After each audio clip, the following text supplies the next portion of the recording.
So here we are. We've arrived at the final sacred verses of Surah Ar-Rahman. This is really the seal of the chapter, a place of incredible peace where all of its huge themes, and really all of life's dualities, finally come to rest. I seek protection in God from the accursed Satan, in the name of God, the all-merciful, the especially merciful. In these last few lines, it's like two incredibly powerful feelings merge into one. On one hand, there's that awe of the divine that just leaves you speechless. That's majesty. But then there's the intimate, warm love of the divine that fills your heart, and that's beauty. Here, they're not separate anymore. They're reconciled in a single, peaceful breath. Now, on the surface, these final verses are painting this stunning picture of paradise. But if you look closer, each image is like a doorway, inviting us on a journey from the outer form into the inner truths of the soul itself. So let's step through together.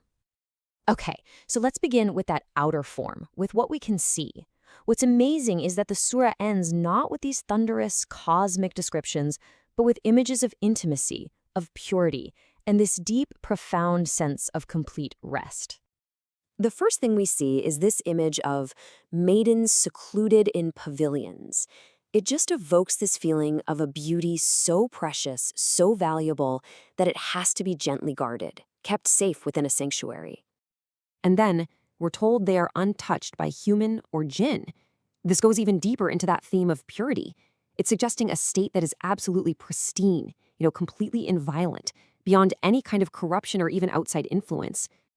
And finally, the whole scene just settles into this image of total repose, reclining upon green cushions and exquisite carpets. And this isn't just about relaxation, is it? This is about the kind of peace that comes from knowing, deep down, that you truly belong. It's the feeling of finally being home. All right, so now let's turn this entire journey inward. We're going to shift our gaze from the visible paradise to the invisible one, moving from these outer forms we just saw to the inner sanctuary of the heart. And here's where everything gets reframed. You see, those maidens, they aren't external beings. They're actually symbols for our own purest qualities, our compassion, our sincerity, our ability to love, all of which are veiled and protected deep within our own hearts. The mystic Al-Qashshāri explains this so beautifully. He says, "They're the lights of certitude in the tents of hearts."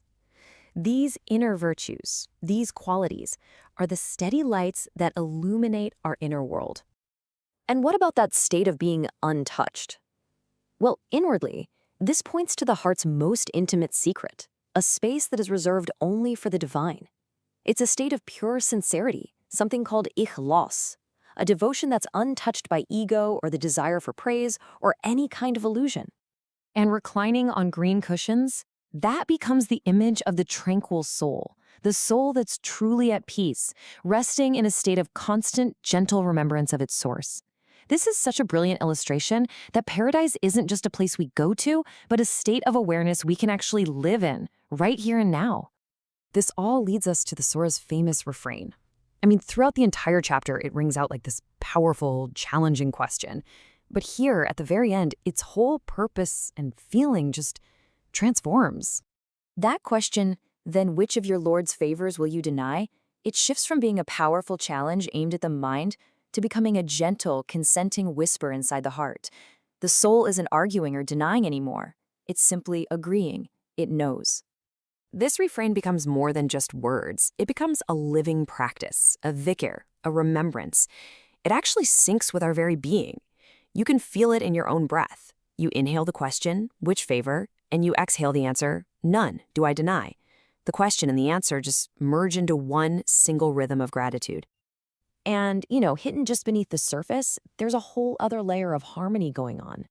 In mystical traditions, letters have numerical values, and here they reveal this hidden rhythm. Just look at how these keywords connect to these big ideas. Maidens to harmony, cushions to balance, the name itself to union, majesty to oneness, and beauty to the return. It's this incredible symbolic pattern that perfectly mirrors the soul's journey home. And all of this brings us to the culmination of the entire surah. The journey is finally complete, and the great circle of creation closes in one final, absolutely majestic verse. This one verse holds two of the most profound divine attributes. There's Jalal, or majesty. That's the quality of awe and transcendence and power that just brings us to our knees. And then there's Ikram, or beauty and generosity. And that's the tenderness and the love that lifts us right back up. They are like the two hands of the divine, held in perfect balance. As the great mystic Rusbahan al-Baqli said, when you get down to the final reality, it's not really about the gardens or the cushions. At the end, there is no garden, only the light of the name gathering all within itself. Everything, all of creation, just resolves back into the divine presence. So what does this all mean for us right now? Well, this explainer is offering a direct invitation. It's saying, "O seeker, those hidden maidens are your own virtues.